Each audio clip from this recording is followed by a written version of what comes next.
Students, good morning all of you. आज हम class 12 physics का चैप्टर 3 जिसका नाम है विद्युत विभव उसको स्टार्ट करने जा रहे हैं। द फर्स्ट टॉपिक इज स्थिर विद्युत विभव। Hopefully first and second chapter आप प्रॉपरली समझ चुके होंगे, right?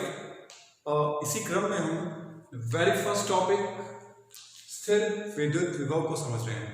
Very new topic, first chapter और सेकंड चैप्टर दोनों का आपस में कनेक्शन है, बट चैप्टर 3 जो है इसमें हम एक नई भौतिक राशि को डिफाइन करने जा रहे हैं, विद्युत विभव।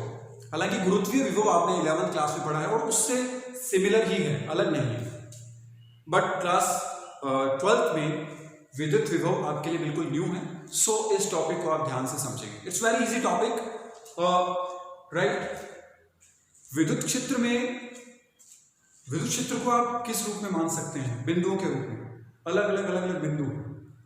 तो किसी बिंदु पर विद्युत विभव का मान किसके इक्विवेलेंट होगा, राइट? यही हम समझने जा रहे हैं।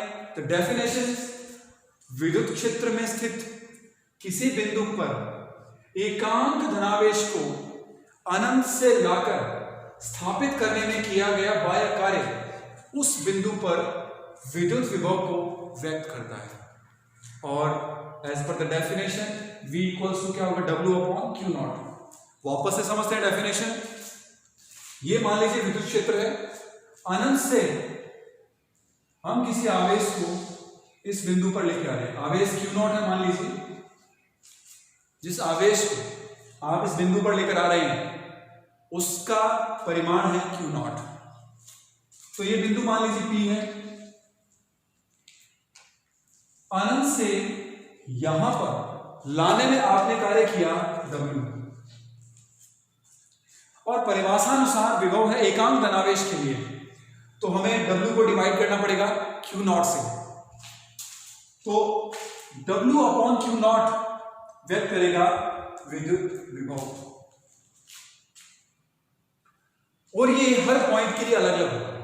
इस बिंदु के लिए अगर W कार्य किया गया है तो यहां पर अलग बिंदु है तो उस पर किया गया कार्य अलग होगा, यहां पर बिंदु है उस पर किया गया कार्य अलग अलग होगा। तो इस प्रकार प्रत्येक बिंदु का जो विभव है वो अलग अलग होता है।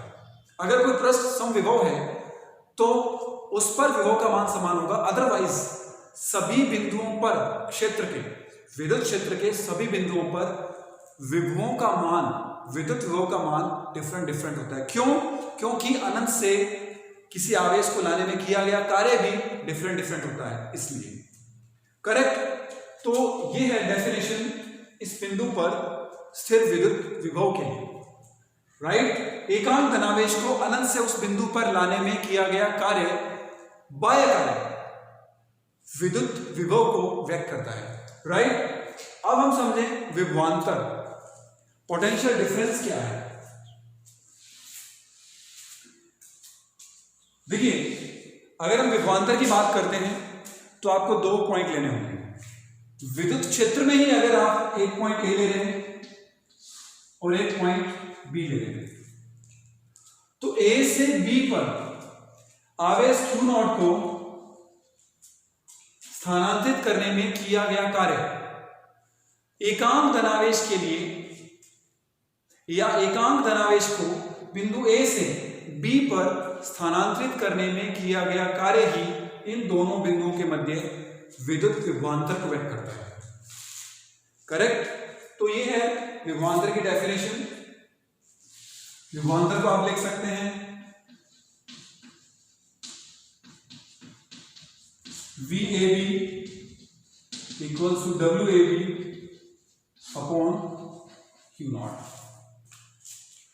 राइट? विद्युत क्षेत्र में एकांक धनावेश को एक बिंदु से दूसरे बिंदु पर स्थानांतरित करने में किया गया कार्य उन दोनों बिंदुओं के मध्य विद्युत विभवांतर को व्यक्त करता है। Correct? That is VAB equals to WAB/Q0। ये थी इसकी परिभाषा। अब हम डिस्कस करते हैं इसका मात्रक बाय यूजिंग दिस फॉर्मूला।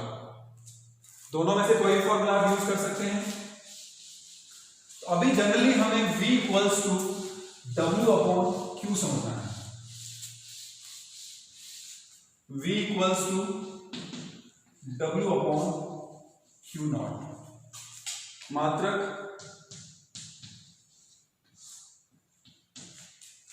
ऐसा ही मात्रक जो है विद्युत विभव का, ऐसा ही क्या है, अंतरराष्ट्रीय पद्धति है, उसमें इसका मात्रक वोल्ट है।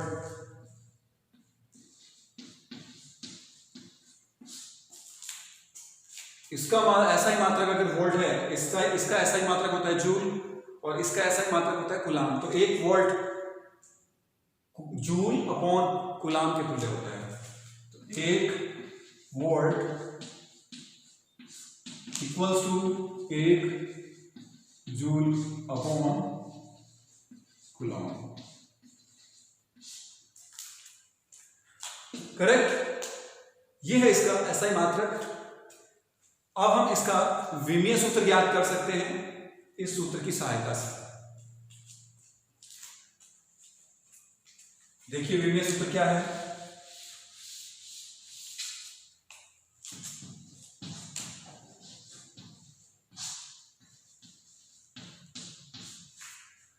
वोल्ट जो मात्रक है विभव का, उसका हमें विमीय सूत्र ज्ञात करना है।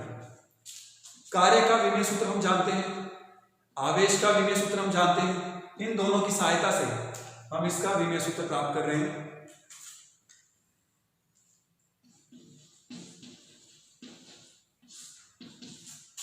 विद्युत विभव इक्वल्स टू कार्य का विमीय सूत्र M1L2T minus divided by Q not coulomb के लिए लिखते हैं A1 T1। कंबाइन करते हैं M1 L2 T minus 3 A minus 1। ये है विद्युत विभव का विमीय सूत्र। करेक्ट?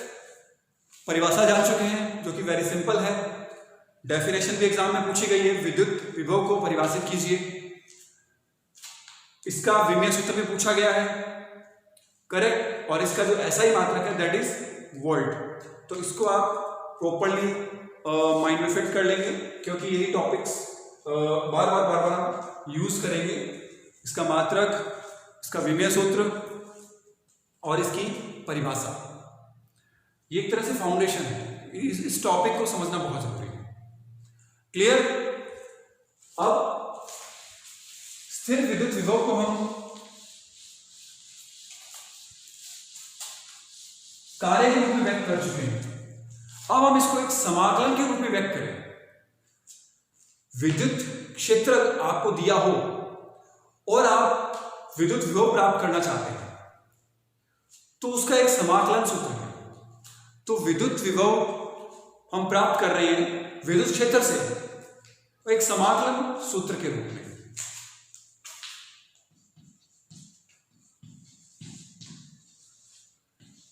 विद्युत क्षेत्र से विद्युत विभव।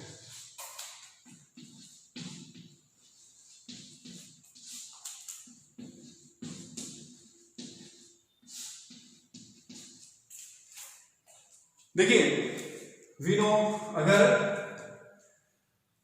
किसी बिंदु पर आवेश है Q नॉट और विद्युत क्षेत्र में यदि स्थित हो, ये विद्युत क्षेत्र में स्थित है, तो इस पर बल का मान कितना होगा? Q नॉट ई सदिश। विद्युत क्षेत्र में आवेश है Q नॉट, इस पर बल का मान कितना होगा? Q नॉट ई। अगर विद्युत क्षेत्र द्वारा इसमें dr विस्थापन होता है, तो किया गया कार्य कितना होगा?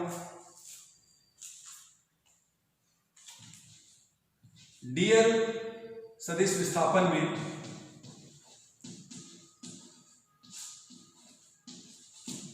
विद्युत क्षेत्र E द्वारा किया गया कार्य,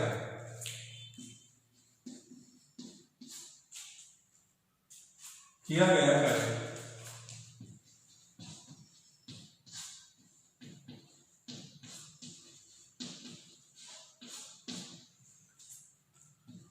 dW इक्वल्स टू F सदिश डॉट dl सदिश। dl सदिश विस्थापन है, आप इसको विस्थापित कर रहे हैं dl, विद्युत क्षेत्र द्वारा dl सदिश इसमें विस्थापन होता है।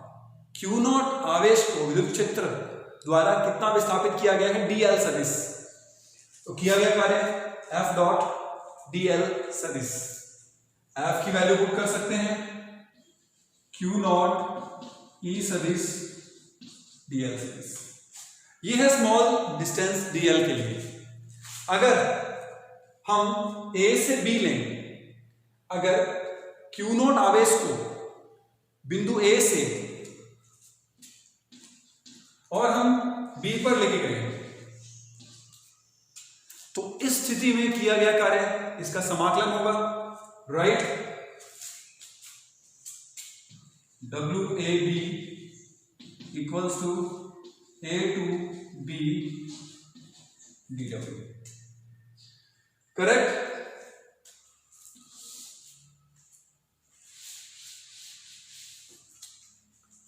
dW की वैल्यू पुट कर सकते हैं WAB A टू B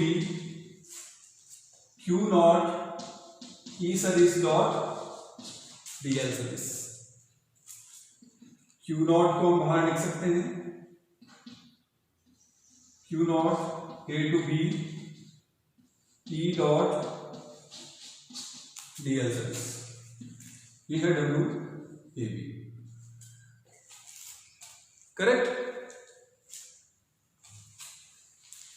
देखिए ये कार्य किया गया है विद्युत क्षेत्र के द्वारा। यहां आपको समझना पड़ेगा कि ये जो वर्क डन है दैट इज डन बाय विद्युत क्षेत्र। अगर ये बाह्य कार्य लें तो इसका हमें नेगेटिव लेना होगा। अगर आप बाह्य कार्य लेते हैं तो इसको हमें ऋणात्मक चिन्ह से व्यक्त करना होगा, और हम परिभाषानुसार क्या कर रहे हैं, बाह्य कार्य।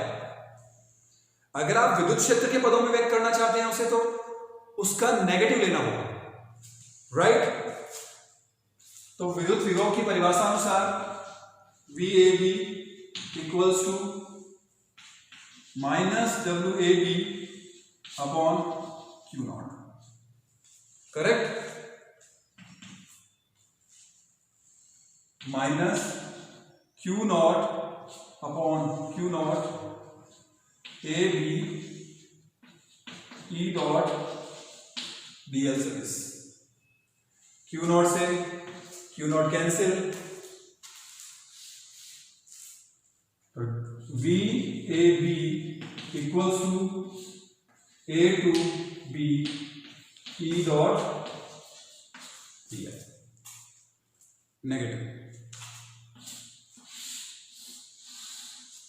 अगर आपको इलेक्ट्रिक फील्ड दिया हुआ है, dl सदिश दिया हुआ है, तो इस समाकलन की सहायता से, जिसे हम रेखीय समाकलन कहते हैं, क्यों, क्योंकि एक रेखा पर समाकलन किया गया है। दैट्स वाई विद्युत क्षेत्र का A से B के मध्य जो पथ है उसका रेखीय समाकल उन दोनों बिंदुओं के मध्य विद्युत विभवांतर को व्यक्त करता है, करेक्ट।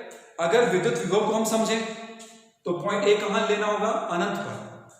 बिंदु B पर आप लेकर आ रहे हैं, आवेश कहां से ला रहे हैं, अनंत से, और यहां हम A से लेकर आए हैं। अगर A अनंत पर, तो वो फिर विद्युत विभव की परिभाषा में कन्वर्ट हो जाएगा B के लिए। अभी A और B के मध्य ये विभवांतर को व्यक्त करता है।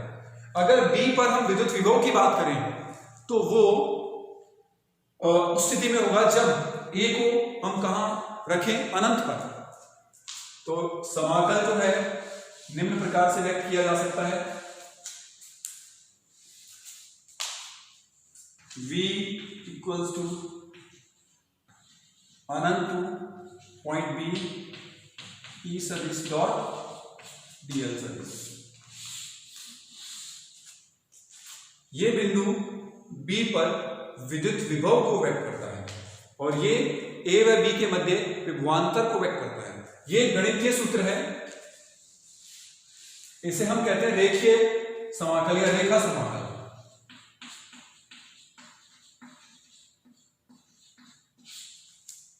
करेक्ट। तो विद्युत क्षेत्र का रेखीय समाकल या रेखा समाकल विद्युत विभव को व्यक्त करता है और ये V और E के मध्य संबंध भी है, समाकलन संबंध भी कहलाता है। इसको आप इस तरह से लिख सकते हैं, V व E के मध्य समाकलन संबंध।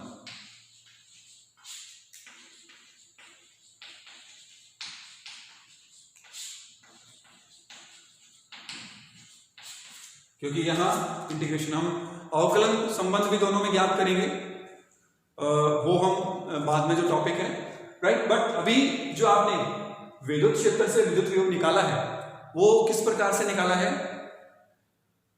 समाकलन से। और नेक्स्ट जो हम अवकलन से संबंधित टॉपिक डिस्कस करेंगे उसमें हम V से E को निकालेंगे। वो E और V के मध्य भी वो संबंध भी है, वो लेकिन अवकलन संबंध है। करेक्ट। तो ये था फर्स्ट टॉपिक जिसमें हमने विद्युत विभव के बारे में जाना है, विभवांतर के बारे में जाना है, विभवांतर एक नई भौतिक राशि, उसकी विमा जानी, उसका SI मात्रक जाना, और लास्ट में हमने विद्युत क्षेत्र से विद्युत विभव को प्राप्त किया। अब आप कनेक्ट कर सकते हैं, पहला और दूसरा जो चैप्टर है उससे चैप्टर थर्ड कनेक्ट हो गया। E और V के मध्य संबंध स्थापित करते ही यहां हमने कनेक्शन एस्टेब्लिश कर लिया है सेकंड और थर्ड चैप्टर के बीच में। करेक्ट स्टूडेंट्स, रिवाइज करेंगे इसको अगेन, बार बार रिपीटिशन में आप वीडियोस देखिए। अगर आपको कोई भी टॉपिक क्लियर नहीं हो पाता है तो you can message me personally. Thank you.